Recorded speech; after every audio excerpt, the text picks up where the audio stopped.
guys, it's Kasha. Welcome to the channel and to my wonderland. It is a coffee time and today I bring you 8 horror DVDs.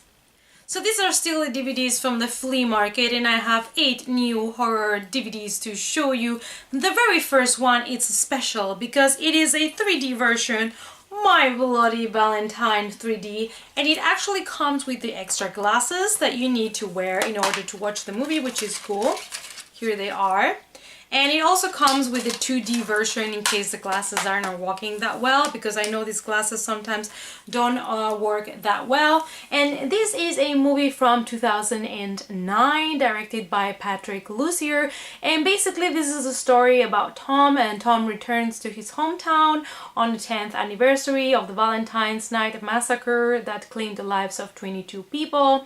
So instead of nice welcome homecoming, Tom finds himself suspected of committing the murders himself, and it seems like he's the only person that believes him is his old love that he had, his old flame.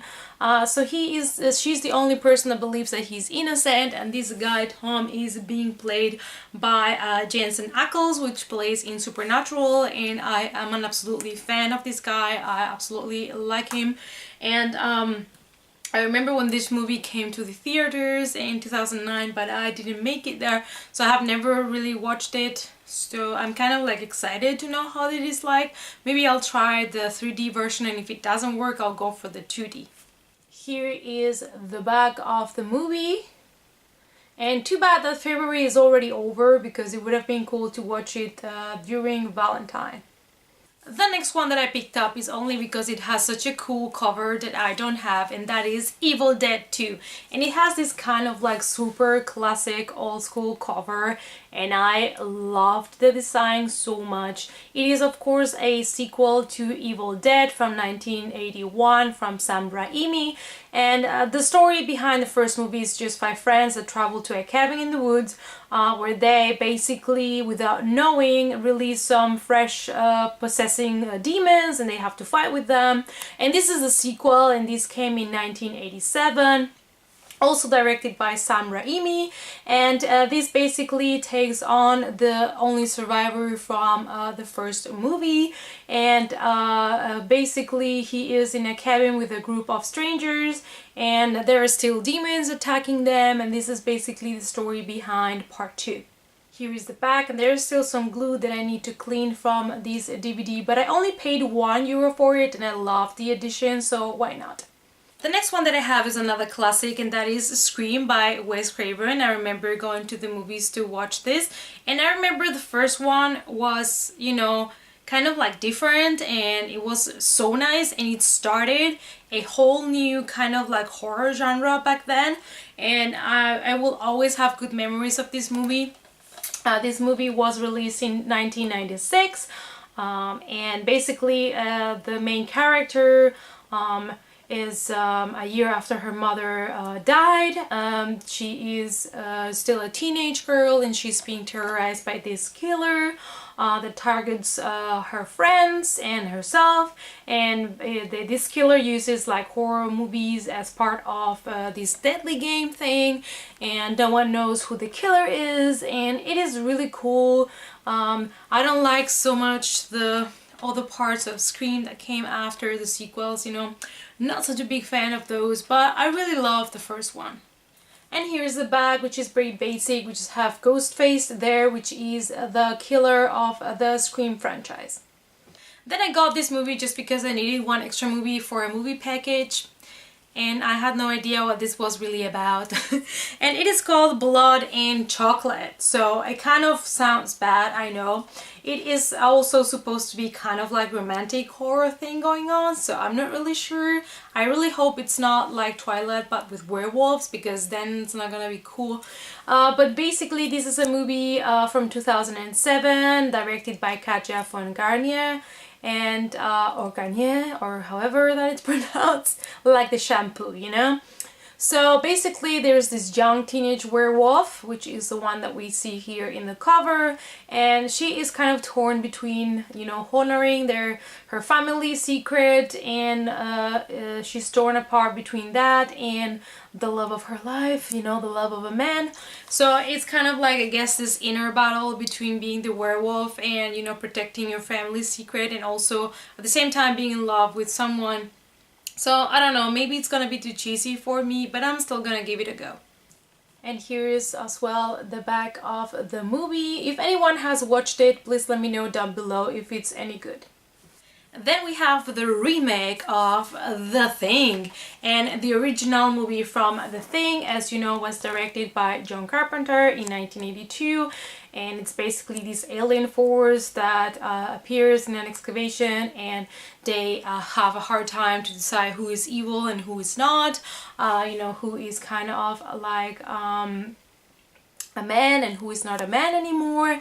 And this is the 2011 remake, directed by Mathis Van something. You know, this guy has a very weird name, so I'm not even gonna attempt that.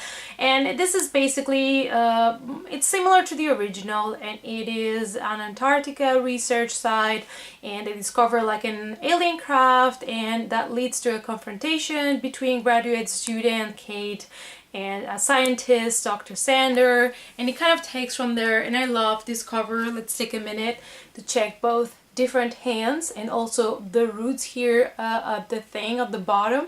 It is pretty cool. I have not watched the remake yet, so it is time now to maybe watch the original and the remake and try to compare them. And here is for you guys the back of the movie. Our next movie is called The Hollow Man, and I always loved the story behind this movie. This movie from with Kevin Bacon. It is a 2000 movie directed by Paul Verhoeven, and basically a scientist discovers how to make people invisible, but the test subject that they have kind of like disappears.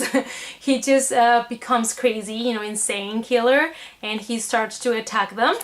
So basically it's the very old idea of the Invisible Man, but what I like about this is that they make it a little bit more related to scientists, you know, and the whole science and thing and aspect about it, and being like a test subject and stuff, you know, people trying things on humans. So I kind of like that part of it.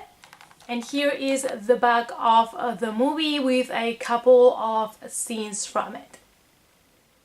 And then we have The Hollow Man 2, which is part 2, of course, obviously a sequel to The Hollow Man.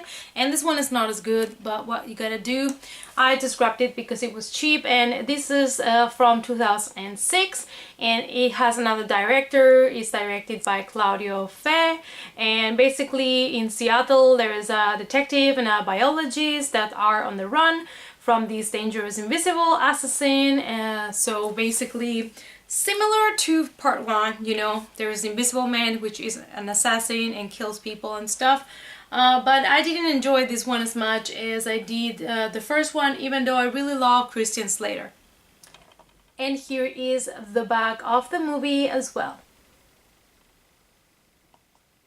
And we are going to end this haul with some animal action because we have Fangs. And you know, this movie is, you know, like bats and all of that, all those kind of like arachnophobia thing.